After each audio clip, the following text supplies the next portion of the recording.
kan itu datang tuh dari Polres Subang ya, dari Polsek identifikasi tempat kejadian perkara. Itu Pak Indra Zainal menceritakan tentang Pak Yosep. Dia itu mau kabur, mau pergi, cuman Pak Indra melarangnya.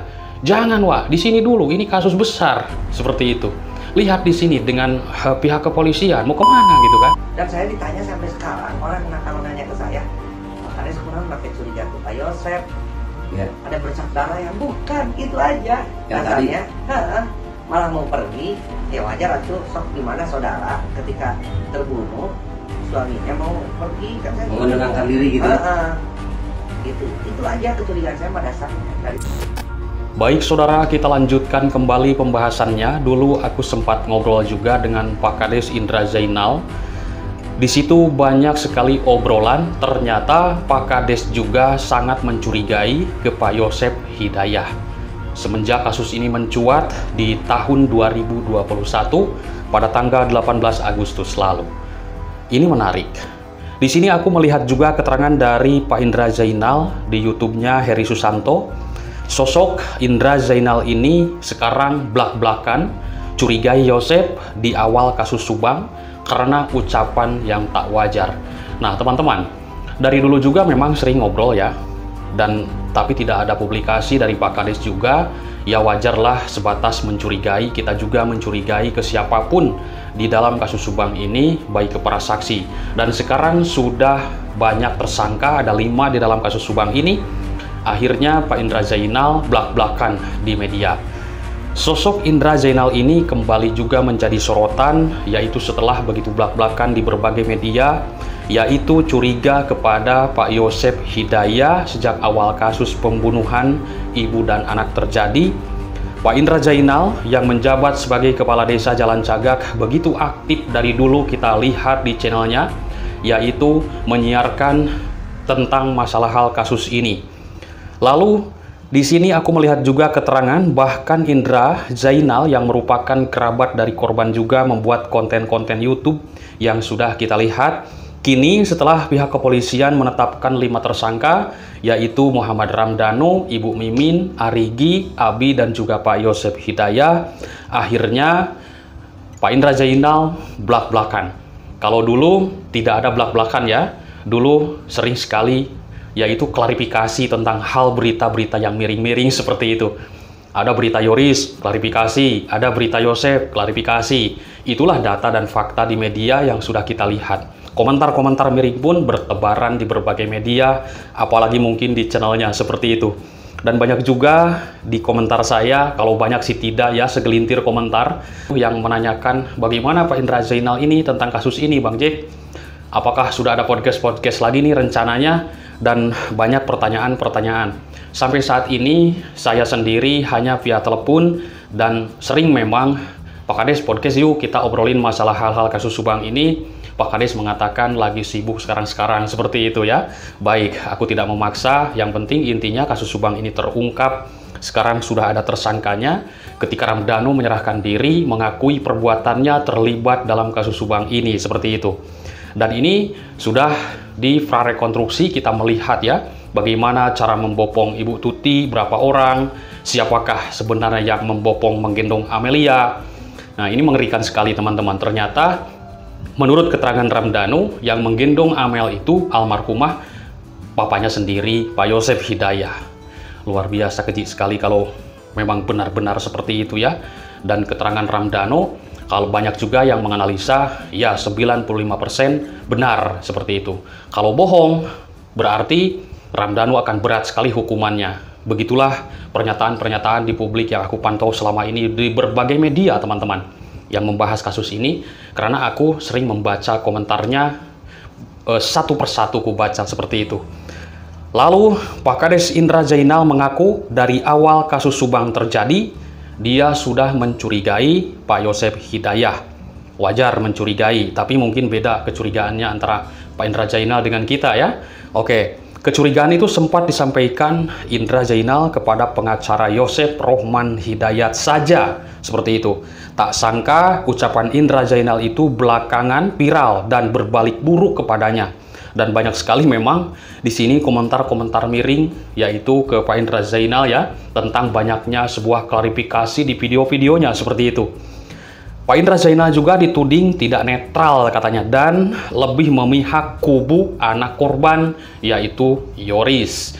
Ya, teman-teman bisa menilai sendiri teman-teman. Bagaimana teman-teman mungkin berkomentar menyimpulkannya, itu terserah teman-teman. Ya, saya sendiri hanya membahas dari berbagai media dan juga turun ke lapangan, melihat fakta di lapangan, info-info yang didapat.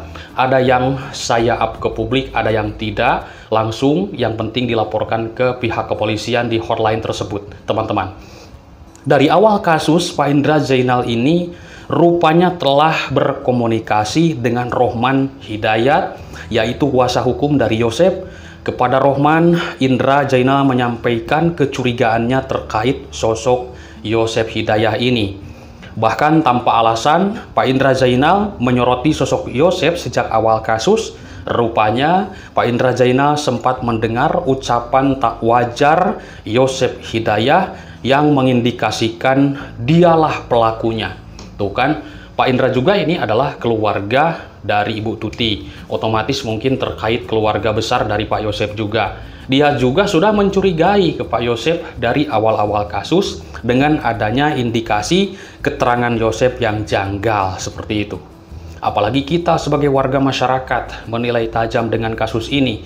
Karena tidak mungkin pintu tidak dirusak, jendela tidak dicongkel, siapa yang bebas masuk ke rumah itu?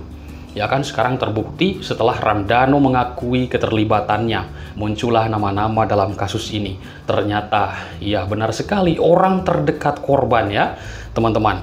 3 hari setelah kejadian pembunuhan, yaitu di tahun 2021, Agustus, Pak Yosef mendadak mengurai rencana hidupnya bahwa Pak Yosef katanya ingin pergi jauh untuk menenangkan pikiran.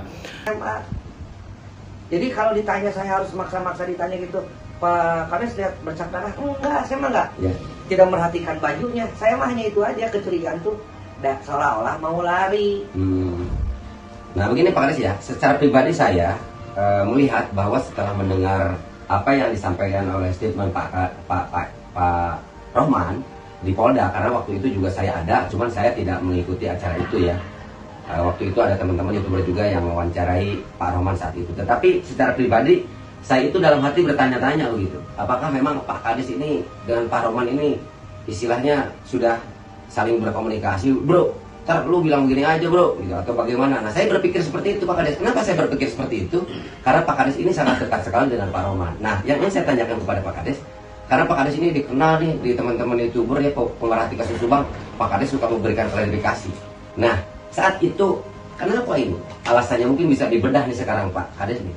Pak Kades tidak memberikan klarifikasi saat itu karena memang sekarang kasusnya sudah terungkap. Alasan Pak Kades, kenapa Pak Kades saat itu tidak memberikan klarifikasi seperti ini gitu Pak Kades? Karena saya anggap itu tidak penting. Kenapa tidak penting? Karena itu Kades. Karena saya anggap itu tidak penting. Kenapa tidak penting? Karena itu Kades. Karena saya anggap itu tidak penting. Kenapa tidak penting? Karena itu obrolan saya pribadi. Yeah. Kalau saya waktu itu ada saja jejak digital saya yang langsung itu menuduh Pak Yosef, baru akan saya klarifikasi. Tapi kalau itu kan nggak penting, itu saya obrolan dengan beliau, hanya via telepon. Dan saya ditanya sampai sekarang, orang kalau nanya ke saya, Pak Kades kurang pakai curiga ke Pak Yosef. Ada bercak darah yang bukan, itu aja. Katanya, malah mau pergi, ya wajar tuh, sok gimana saudara ketika terbunuh, suaminya mau pergi, kan saya menenangkan diri gitu. Itu aja kecurigaan saya mah dasarnya dari sana. Kemudian seiring berjalan waktu, ini kan masih terus belum terungkap. Saya juga cari celah dong, cari jalan gimana caranya supaya ini cepat terungkap. Mau mempersatukan semua keluarga sulit. Akhirnya saya persatukan dulu dengan anaknya Yoris. Gitu sebenarnya. Nah, oke, terima kasih Pak Kades. Nah, yang ingin saya tanyakan sebagai seorang teman pada saat memberikan statement seperti itu, sampai saat ini sudahkah ada Pak Indra nih dengan Pak Rohman berkomunikasi seperti biasa? Belum. Belum ya? Belum sampai sekarang. Telepon juga belum. Biasanya kalau ada apa-apa telepon atau WA. Iya, Pak. Tapi nggak sesuai kan? Enggak. Pak Indra sendiri juga tidak ya, belum ya? Belum. Saya takutnya gini kalau telepon beliau ganggu. Karena kan beliau sekarang lagi fokus ya. Kliennya Pak Yosep sudah ditetapkan tersangka. Kemudian di satu sisi satu timnya juga kan sama sebagai pendamping hukum ditetapkan tersangka. Saya lebih mengerti. Karena saya tidak termasuk, walaupun saya seorang pengacara, saya tidak berani untuk masuk terus ke ranah mereka. Karena kan setiap pemikiran pengacara itu punya jurisprudensi, punya dasar hukum masing-masing. Dari mana nanti pembelaannya seperti apa kan itu. Ya Pak Kades gini ya, selain daripada kepala desa, Pak Kades itu sekarang selain daripada kepala desa, Pak Kades kan kalau berbicara tentang Pak Kades juga seorang pengacara dan setahu saya Pak Kades itu sekarang sedang cuti ya. Tetapi saya menganggap bahwa Pak Kades itu bisa dikatakan sebagai praktisi hukum juga begitu. Nah, ini terkait ada penetapan tersangka di dalam kasus Subang ini kita sudah sangat senang dan bahagia sekali nih. Dan kita mengapresiasi apa yang dilakukan oleh pihak Polda Jawa Barat karena pada dasarnya secara pribadi juga saya meyakini bahwa penetapan tersangka bukan hanya berdasar kepada pengakuan Danu, akan tetapi juga berdasar kepada alat bukti yang sah. Saya memiliki keyakinan bahwa pihak kepolisian ada alat bukti yang kuat untuk bagaimana bisa menetapkan TSK di dalam kasus Subang, terutama Pak Yosep dan Danu yang saat ini sudah ditahan. Nah, menurut cara pandang Bapak sendiri nih, terutama untuk dua orang aja dulu nih, untuk Pak Yosep dan Danu, seperti apa Pak? Karena banyak yang seolah bahwa penetapan tersangka dan mereka ini semua hanya berdasar kepada keterangan Danu, sepihak lah seperti itu. Pengakuan Danu. Ya. Jadi begini, kalau penyidik itu tidak akan gegabah ketika menetapkan tersangka. Pertama, marwah kepolisian. Kedua, kalau salah penetapan itu pra-peradilan. Ketika polisi kalah di pra-peradilan ini bahaya. Institusi mereka terancam marwahnya. Jadi tidak gegabah. Mungkin, ini perkiraan saya ya. Karena kan dua alat bukti saja sudah cukup. Pertama, alat buktinya adalah pengakuan Danu. Kedua adalah bukti petunjuk. Apa sih bukti petunjuk yang bisa menetapkan Pak Yosep menjadi tersangka? Itu adalah katanya bercak darah yang ada di kaosnya. Itu bukti petunjuk, itu sudah kuat. Dan katanya juga, ini katanya karena saya tahunya kan dari berita nih. Betul. Katanya juga bercak darah itu adalah DNA-nya DNA Bu Tuti. Di bercak darah di kaosnya. Nah itu kalau untuk Pak Yosep. Kalau untuk Bu Mimin, Arigi dan Abi, kenapa tidak ditahan? Hanya wajib lapor. Ini adalah diskresi kepolisian, wewenang kembali lagi kepada kepolisian. Tapi saya yakin penetapan terhadap 3 tersangka ini sudah ada 2 alat bukti. Mungkin belum disampaikan oleh penyidik. Karena tadi saya pernah bilang di channel Tirodo, kata Kombes Ibrahim Tompo, saksi sudah 218 bertambah. Nah, yang saya salut kepada tim Polda sekarang, saksi anu baheula yang dulu tidak ngaku, dipaksa-paksa sekarang ngaku bahwa saya tahu loh, lihat orang ini gitu. Oke Pak Kades, jadi menyimak apa yang disampaikan oleh Pak Kades terkait 2 alat bukti yang tentunya merujuk kepada KUHP 184 ya, terkait alat bukti yang sah ya, dari mulai keterangan saksi, keterangan ahli, petunjuk, surat, dan keterangan terdakwa. Tadi dibicarakan bahwa untuk Pak Yosep di sini ada bercak darah yang tentunya menurut keterangan kata Pak Kades ya, ini adalah diduga DNA-nya Ibu Tuti. Nah, yang ingin saya tanyakan kepada Pak Kades adalah, karena memang ketiga tersangka saat ini itu kan belum ditahan, masih dikenakan wajib lapor setiap hari Senin dan Kamis. Tapi saya mendengar apa yang dikatakan oleh Pak Kades barusan terkait penambahan saksi ini di dalam kasus Subang. Sampai dengan berjumlah berapa Pak Kades? 218. Nah, itu dikatakan oleh Pak Kades adanya yang mengakui atau menerangkan. Nah, apakah berdasarkan keterangan saksi tambahan yang tentunya memberikan keterangan itu sehingga Pak Kades juga memiliki keyakinan bahwa untuk 3 orang tersangka yang statusnya saat ini wajib lapor itu bisa dikatakan memiliki alat bukti yang kuat juga, akhirnya polisi dapat menetapkan mereka juga sebagai tersangka dalam kasus Subang? Iya, bisa, karena dalam istilah hukum kita itu satu saksi bukan saksi. Kalau hanya satu saksi bukan menjadi saksi, tidak bisa dipercaya. Ini bisa lebih dari 2 orang saksi atau 3 orang saksi. Makanya polisi punya keyakinan penetapan tersangka itu. Itu dalam istilah hukumnya. Kemudian kembali lagi ke Danu. Danu ini adalah saksi mahkota. Kalau dalam istilah hukum, muncul saksi mahkota itu ketika kasus Marsina. Dan dalam kasus Marsina ini saksi mahkota pernah ditolak. Jadi saksi mahkota ini adalah seorang yang bersaksi akan tetapi ikut melakukan suatu tindak pidana. Nah ini Danu ini adalah saksi mahkota. Jadi dia bersaksi untuk teman-temannya yang ikut melakukan. Nah itu saksi mahkota itu. Makanya kenapa saksi mahkota ini harus dipercaya oleh pihak kepolisian? Nanti ada jurisprudensi yang mengaturnya. Kita lihat saja nanti di persidangan. Kita kan saya kan hanya berbicara pengalaman saya ya. Pernah membaca dan pernah melihat kasus-kasus yang seperti ini. Itu Kang Heri. Seperti itu ya.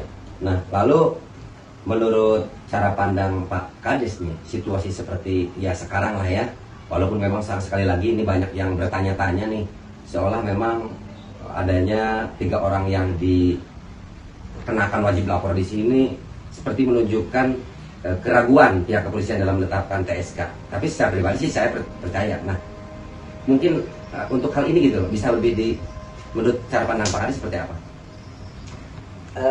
Jadi kita balik lagi ya. Menimbulkan keraguan itu bagi kita yang hanya berpikiran mengira. Ya. Ingat, polisi tidak bodoh. Ketika tadi saya bilang, ketika menetapkan tersangka, konsekuensinya akan lebih banyak. Dan kalau penetapan ini kemudian hanya asal-asalan, ini akan menjadi presiden buruk bagi pihak kepolisian. Itulah saya yakin nanti, coba lihat aja nanti. Karena kan ada saksi yang tidak mau dihadapkan, tidak mau dibilang, ada dirahasiakan juga ya, itu nanti aja sih. Kita lihat nanti kalau sudah proses persidangan, sok lihat saja.